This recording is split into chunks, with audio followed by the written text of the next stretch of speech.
Olá, Deus abençoe sua vida. Com alegria, mais uma vez, podemos nos reunir para compartilhar um trecho da palavra de Deus e aplicar esta porção ao nosso viver e aprender com a história de um homem. Eu quero falar de um episódio na história e na vida de um homem chamado Isaac. Isaac era filho de Abraão, primogênito, um homem que teve que tomar decisão diante de uma situação emergencial, de calamidade. No capítulo 26 de Gênesis, nós somos informados que houve fome, uma fome tão intensa como havia acontecido na época do seu pai Abraão. O texto bíblico diz: houve fome naquela terra, como tinha acontecido no tempo de Abraão. Por isso Isaac foi para Gerar, onde Abimeleque era o rei dos filisteus. O Senhor apareceu a Isaac e disse: não desça ao Egito, procure estabelecer-se na terra que eu lhe indicar. Permaneça nessa terra mais um pouco, e eu estarei com você e o abençoarei. Essa é a palavra que quero me deter e trazer lições para a minha vida, para a sua vida. Note bem, você percebeu que da parte de Deus, duas ações foram claras: orientação e determinação. Deus orienta Isaac o que fazer, como se portar diante daquela crise. Ele sai de onde ele estava e se dirige à terra dos filisteus. Os filisteus estão ali desde a época dos patriarcas.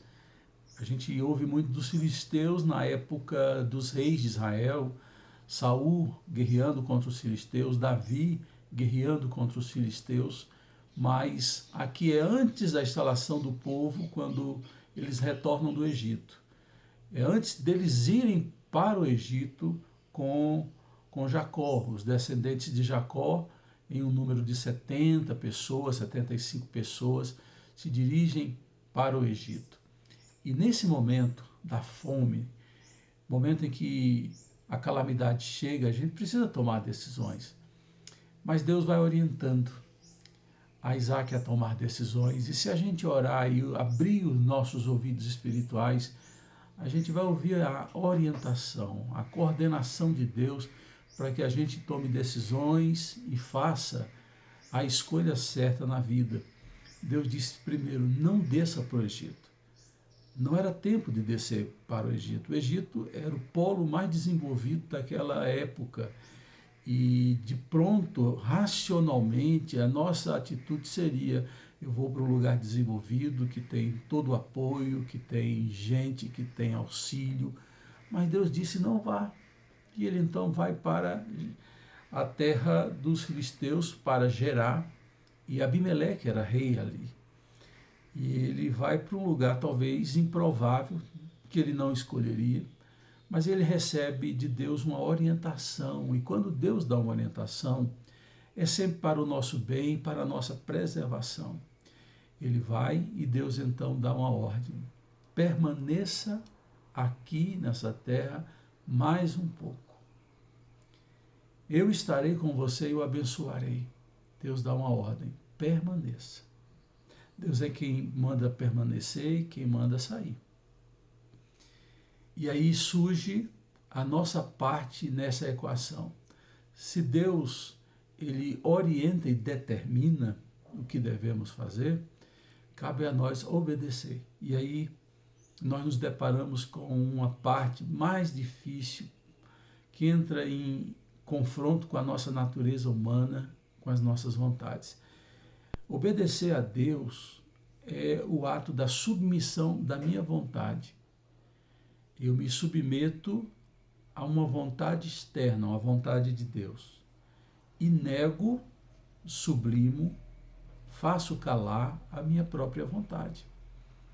E por que eu faço isso? Porque eu sei que a vontade de Deus é boa, perfeita e agradável. A vontade de Deus me preserva. A vontade de Deus sempre quer o meu bem. O problema é que eu sempre quero fazer a minha vontade, porque a minha vontade precisa ser satisfeita. A minha vontade atende às minhas aspirações imediatas e eu sempre quero fazer minha vontade.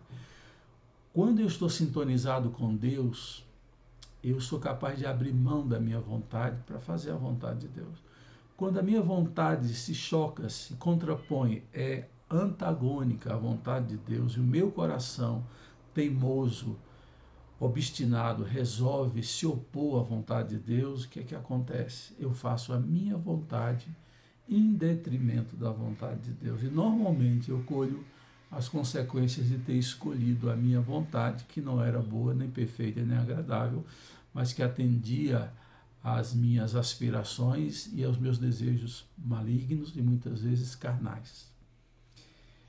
Isaac resolveu obedecer a Deus. E Deus disse: se você me obedecer, eu abençoarei você. O texto bíblico vai dizer: eu estarei com você e o abençoarei.